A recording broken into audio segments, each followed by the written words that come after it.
Wakil Ketua DPR RI Sufmi Dasko Ahmad mengaku tak mengetahui bahwa dirinya dicari oleh demonstran tolak RUU Pilkada di Gedung DPR Senayan, Jakarta pada Kamis 22 Agustus 2024. Dasko mengeklaim jika dirinya tahu dicari-cari oleh demonstran, maka ia akan menemui massa untuk menjelaskan perihal polemik pengesahan revisi Undang-Undang Pilkada menjadi undang-undang. Meski begitu, Dasko mengatakan perwakilan DPR seperti Wihadi Wianto selaku ketua, Ahmad Baidowi selaku wakil ketua, dan Habibur Rahman selaku anggota sudah sempat menemui massa demonstran kemarin untuk memberikan penjelasan. Selain itu, Dasko juga menanggapi soal pagar DPR yang roboh di beberapa titik akibat dijebol para demonstran.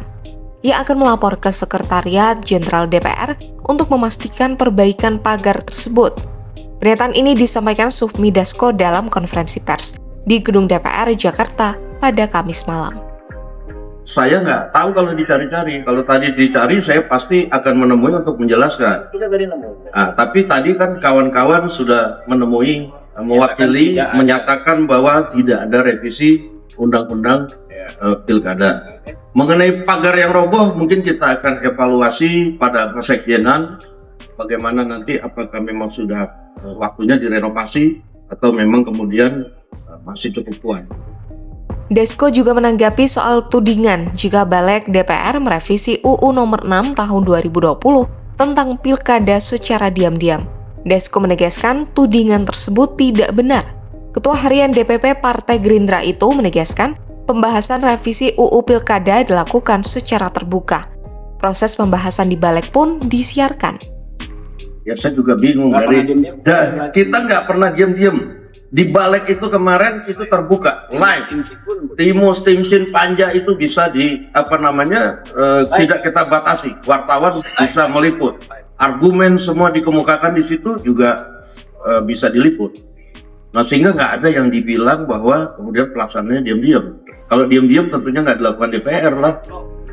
Sejumlah elemen masyarakat sipil, buruh, hingga mahasiswa menggelar demonstrasi menolak pengesahan revisi UU Pilkada pada Kamis 22 Agustus 2024. Demonstrasi tersebut berlangsung di banyak kota, salah satunya di Kompleks Parlemen Senayan.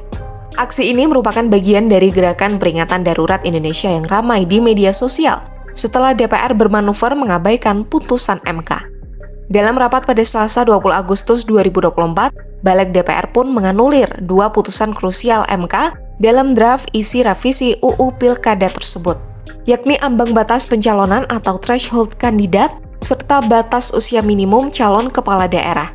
RUU itu disetujui 8 dari 9 fraksi di DPR, hanya PDIP yang menolak.